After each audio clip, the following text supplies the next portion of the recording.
We are now joined by our very own Matthew Gomes, who's had a very busy weekend organising Cornwall Pride celebration in Newquay. Hi, Matthew.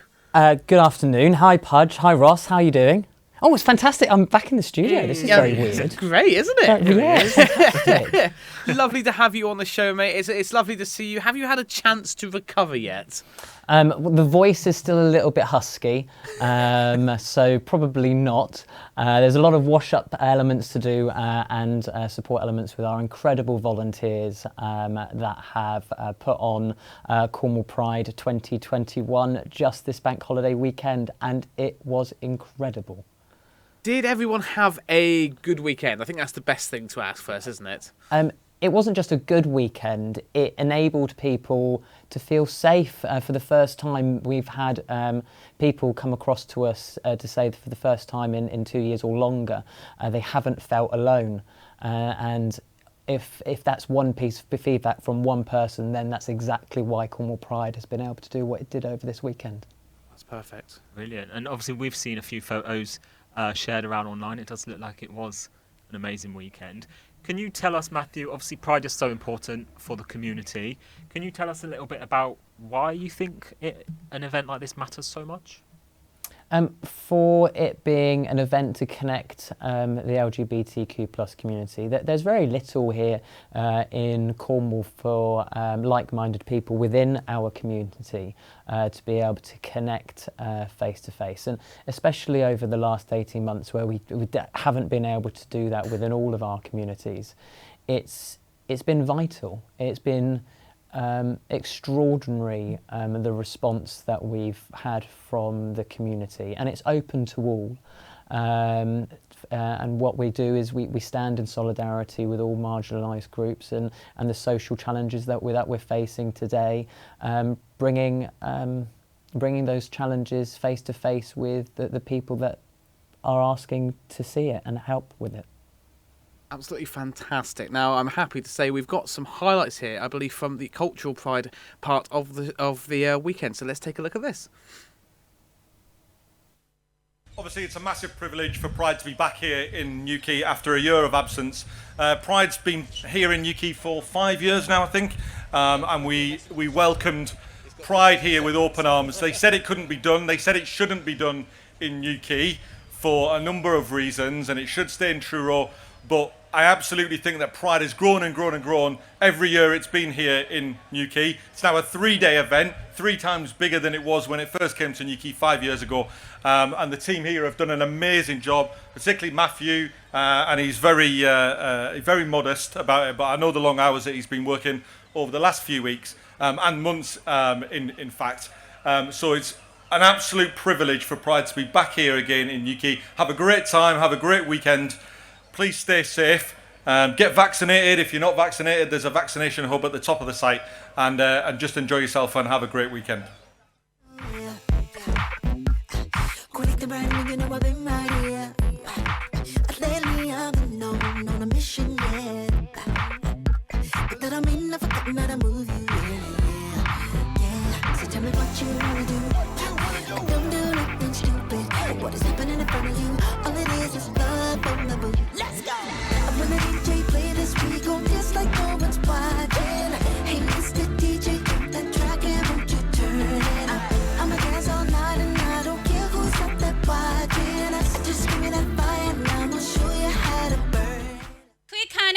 An LGBTQ history project.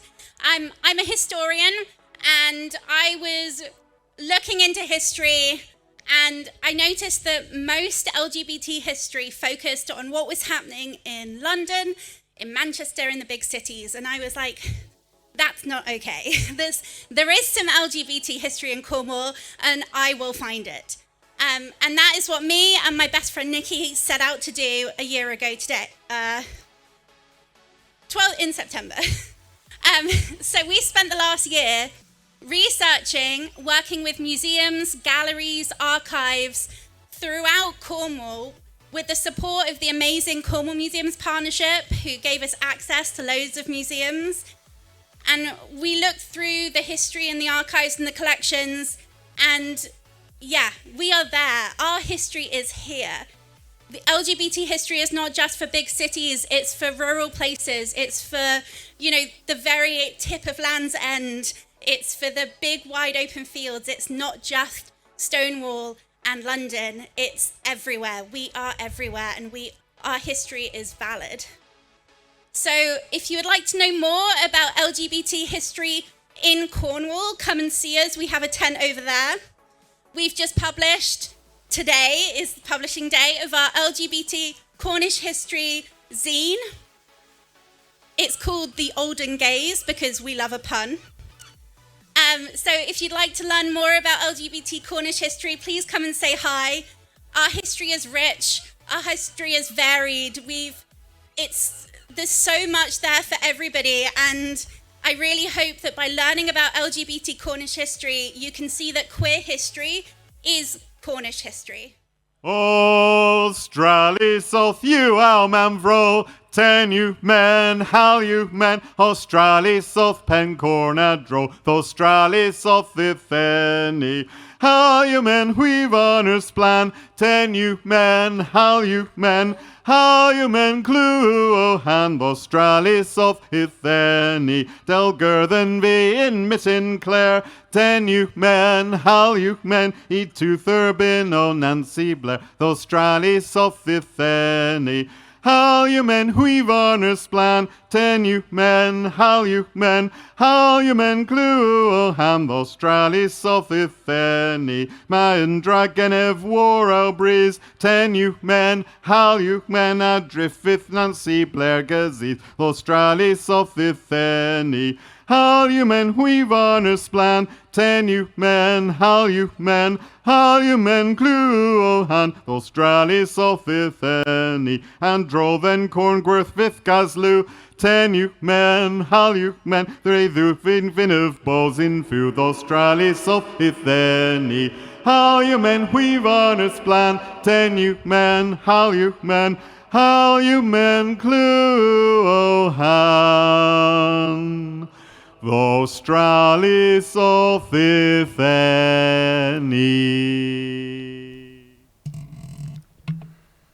Brilliant stuff. Brilliant stuff. Now that was Lewis Gardner, the Mayor of Newquay. We also saw the dance group BDG from Penzance. We had Sophie Mayer from Queer Kerno and Matt Blewett with some traditional Cornish songs. I absolutely loved the traditional Cornish songs there. It's really lovely to hear Cornish being sung, and what made it for me was the fact it was sea shanties I knew as well, and it sort of took me back to going around with Dad as well, the Falmouth Sea Shanty Festival, different pubs, and it was a lovely mixture of just everything.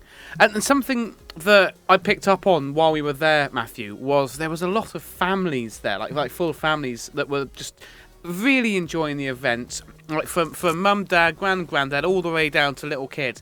And I thought that is a lovely step, because often we talk about diversity and being such a generational thing of an acceptance, whereas now we're seeing it all across an entire family. And I think that is just lovely. It shows that we are making some sort of steps in the world. What do you think about that?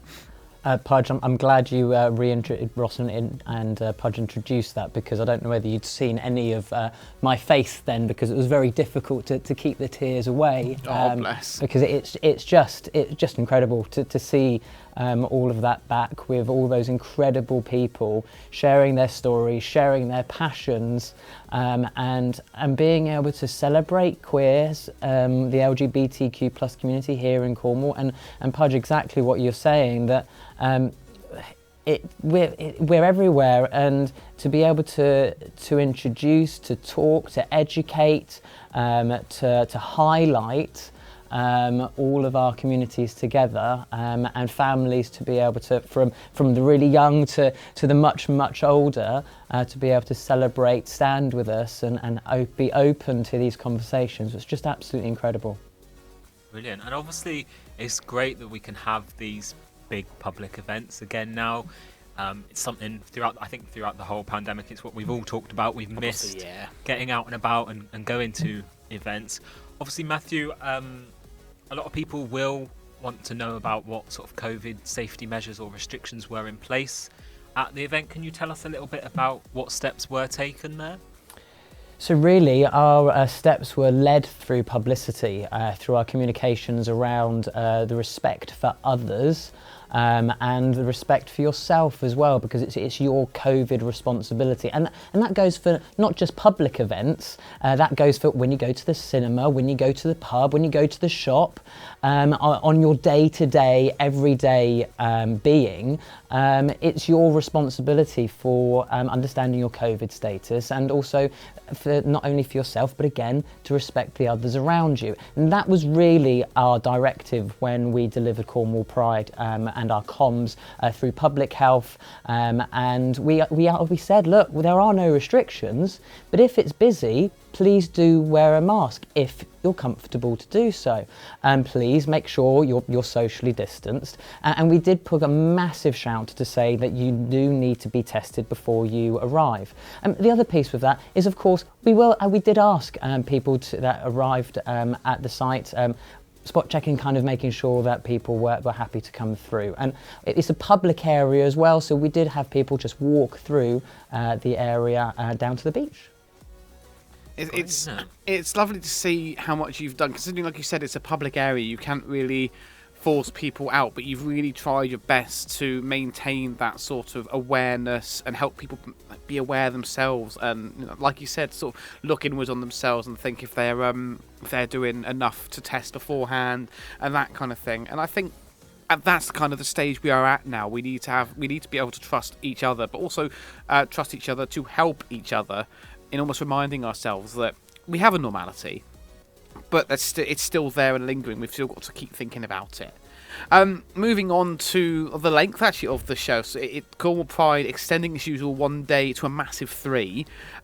What kind of challenges did you get from this? And did you think that you'll continue this kind of length of event in the future? Wow, that's a question. It's a lot of work for you. The 3 days was fantastic because it brought along 3 very distinctive elements of Pride in different ways. And it gave everyone the opportunity to be on that main stage to express who they are. So, for example, from those cultural elements, we had MC spoken word Megan Chapman deliver some incredible, powerful words, very specific to Cornwall right now, around the housing crisis, in the way that she was able to deliver those messages, all the way through to the challenges of parenthood, and whether a lesbian woman, may want to have children or may not want to have children. So the cultural pride was a real open discussion about your being, you as a person. Cornwall Pride, it was very colourful on the Saturday with our parade and really our protest as well of those challenges where, for example, conversion therapy isn't yet banned within the UK. Trans rights, you've got challenges around the my brain has completely stopped. Gender Recognition Act, for example, and many other challenges around transgender people within sport, highlighted within the Olympics not just long ago. And those are a way of being able to stand up within our Cornwall Pride, and that was strung through the 3 days as well. And then Cornwall has a tradition and a language and music and dance as part of our Celtic history and our Celtic culture. And actually there are a huge amount of people within the LGBTQ plus community that are already in that culture. A lot of people speak the Cornish language, and it was not necessarily a way of clashing these two contemporary and this traditional form together within the Celtic Pride, but actually it was very much around fusing what was already there and actually getting people to understand and see it as well. So yeah, actually, maybe we could do 3 days again. And actually, why not have a look at reliving those conversations? Hopefully some of them may have developed and may have changed, and we can celebrate those legalities that have changed within the next year. But actually, if they haven't, then we have the opportunity of raising our voice again and saying, look, why haven't you done it? We've been speaking about it for the last however many years. Let's get on and do this for the people that are right here within the UK, let alone the challenges around the rest of the world, where, for example, it's 70 countries, it's illegal to be LGBTQ+, and at least 11 of those it's punishable by death. Oh, I hate thinking about it, but we need to think about that kind of thing, obviously. But it's so lovely that you've got such the right attitude, and you're so ready to make sure that your voices, like anyone's voices, aren't just left forgotten or aren't heard. And I think that's so lovely, and it just shows, and also how positive you all are about it. That's what gets me, is that you can be so negative about this, you can focus on negative, but you're always pushing forward, always being so positive, and yet getting your meaning through. And I think that balance is so hard to get, but you guys always seem to manage it so well.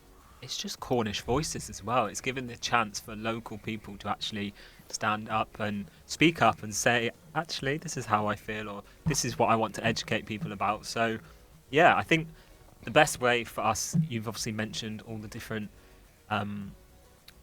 bits that were going on. I think, can we have a little look at some more highlights, I think? Let's have a look. Listen, man, it's real simple, you know. Put your hands up today. Put your hands up if you look exactly the same as the person sitting next to you. Yo, put your hand down, you liar. Put it down. Me can't see you. Yes, you there. Yeah, nobody looks exactly the same. Even if you two look similar, but you're not the same. Not quite. Listen, we all look different, you know. Everybody might have different hair, different eyes, different skin color. People might identify differently. They might describe themselves as a man or as a woman, or neither, or both, or he or she, or they or them. There's lots of different ways we can identify ourselves. And you know what's really important? It's really important that we celebrate those differences together. Hello, my little friend down there. Hello. I love your little wrap on your head. Amazing. So, the reason we're here today is to talk about intersectionality.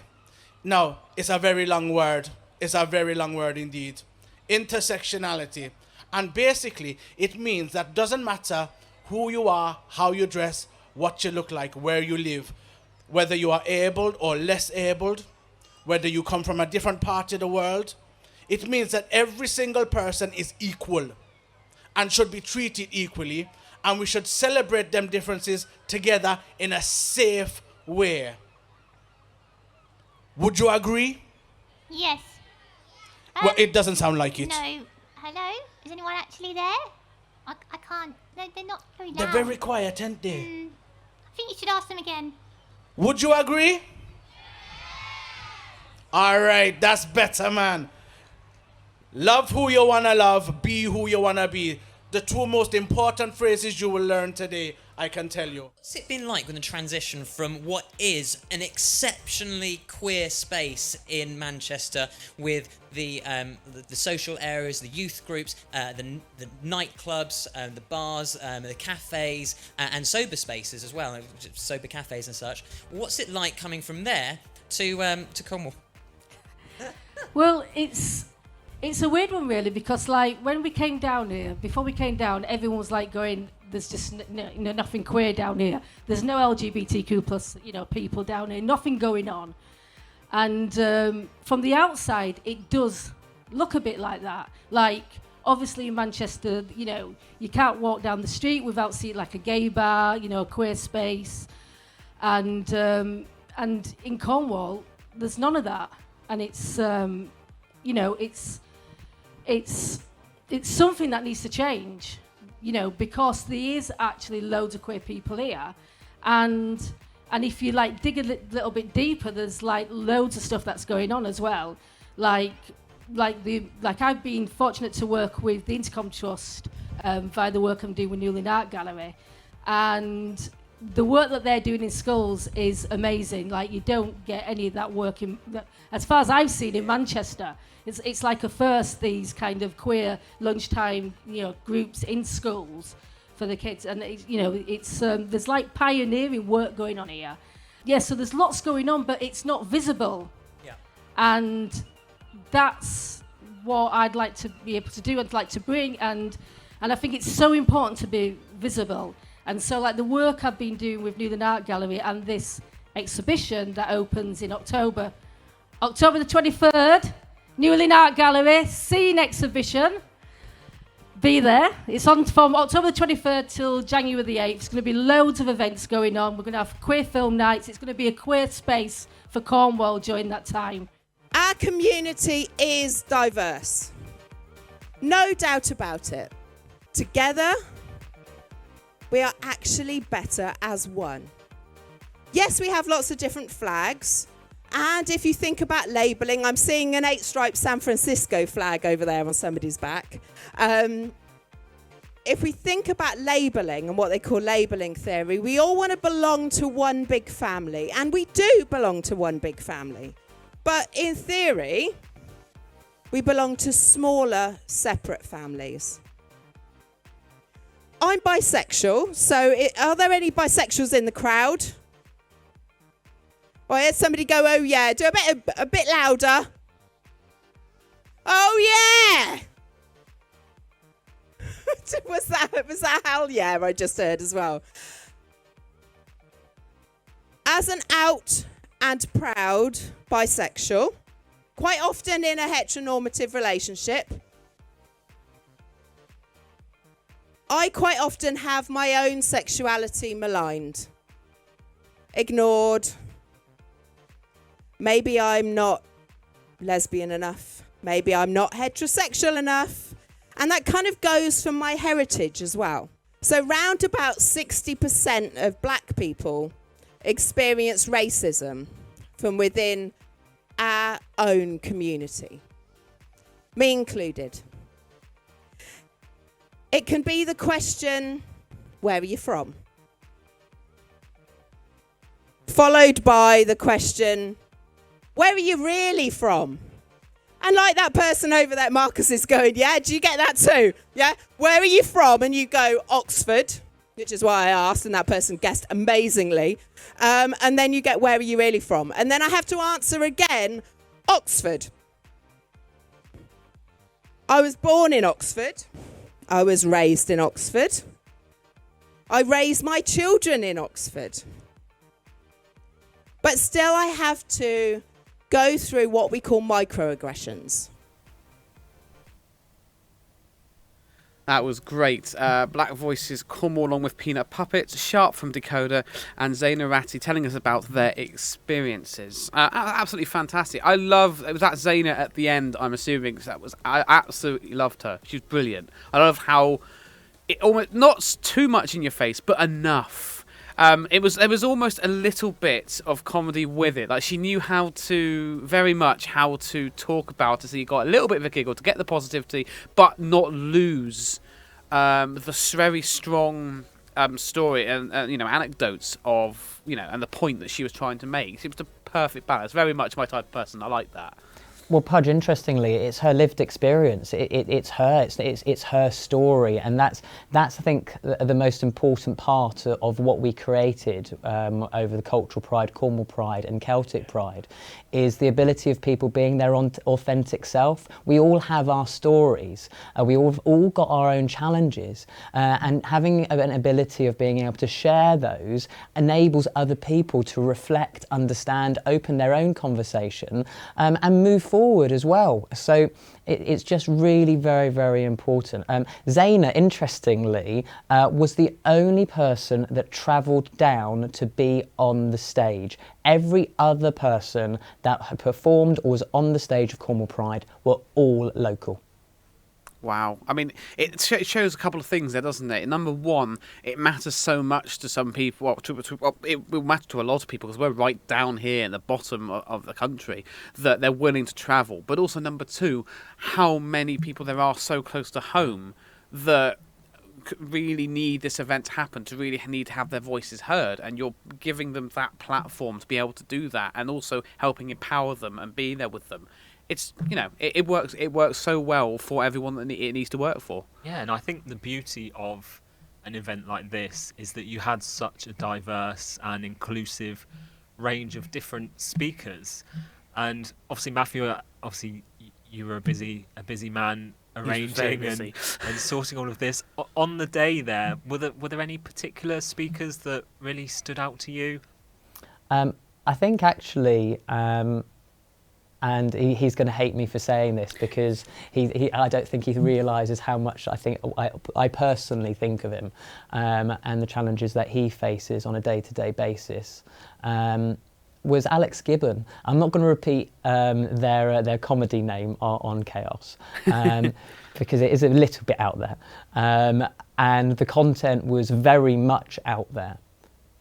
But it was incredible. It was incredible for us to be able to have a comedian on with us who is challenged in lots of different ways, but doesn't make a difference, because it's still them. They still have their story, and to be able to share that, they were absolutely phenomenal. And the response from the people all around us, even though the comedy was very, very out there, the rock choir came on right after, and it was fantastic to see the people within the rock choir, who are a little bit older, smile, snigger and giggle, and yeah, it was just fantastic.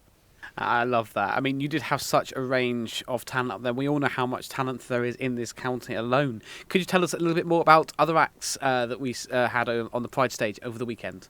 Yeah, so on the Saturday, we kicked off with good old-fashioned lover boys. We had Perrin, the fabulous Perrin Hooper, who's part of Chaos as well. We finished off with Molly Hocking, who won the BBC Voice only a couple years back. Who else did we have? Oh, goodness, Tribo Groove. They're going to hate me when I can't remember everyone. That was the Saturday. We had Lee Quinney, again MC spoken word. We had our very first mock mayor, which is a Cornish tradition, to have a mayoral MC take us through the 3 days, and specifically the Celtic Sunday, who was Chloe Blue, who is actually the Lord of Misrule. So the idea of that is to be a mayoral position and kind of create your own manifesto and run away with it, and actually to kind of let go, and really allow someone to go off, and you have no control. They can do whatever they want to be able to do. Imagine putting that in Boardmasters. Oh, I shouldn't say that word, should I? Oh, it's fine. And obviously we're into September now already. Is there anything coming up in this year that we can still look forward to? Well, just massive shout out as well. Over the same weekend, a incredible group of people put on Bude Pride, the very first Pride in Bude, and it was an incredible success. We crossed over some of our acts as well, specifically over the Saturday, and it was very, very well received. I think one of the most important things to recognise within Pride and within the LGBTQ+ community is, you know what? We might be in the smaller towns. We might be hidden within those smaller towns, within rural communities. We're definitely there. The bus tour will definitely come back in some way. Yeah. We're already looking at something maybe in the December area, and really understand what Pride 50 next year will look like, because it's been 50 years since Pride started in London in 2022. Well, actually, it'll be quite interesting to see what Pride 50 looks like in Cornwall. That's something to look forward to. And you mentioned December. We talked earlier on in the show about Pudge's hate for us talking about Christmas so early on, but can we see a bit of Christmas Pride somewhere? Well, it might not necessarily be a Christmas Pride, but it might be something. So who knows? Oh, So it's only a few. It's a few. We need to hold our breath a second. Sorry. So we're eager. What can we say? We're eager. So we've got some inkling of things going on this year. We've got Pride 50 next year. I can only imagine what that's going to be like. That's going to be one heck of an event. Finally, Matthew, obviously, I can imagine it takes a lot of time and effort. I've seen you buzzing around like a busy bee, trying to catch your breath, or trying to organise so much for all of these different events that you do. What ways are there for people to get in touch, get involved, and volunteer their time and effort for you? Thank you, Pudge, and thank you, Ross, and thank you so much for Chaos TV to have broadcast the Friday, the Cultural Pride with us, and for the community. We can't do it alone. The community stood up. We had something in the region of 40 to 50 volunteers that supported every single moment over those 3 days and longer as well. And the extension to, for example, Transparent Presence, Trans Liberation Group, again, Queer Kerno, Black Voices Cornwall. We're all coming together, and I think the more of us that come together, the more voices get to be put on that table, and the more we can listen.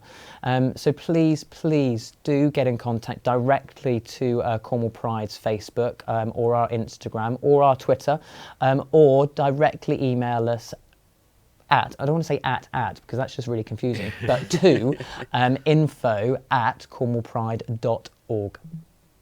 Fantastic. Absolutely brilliant. Oh.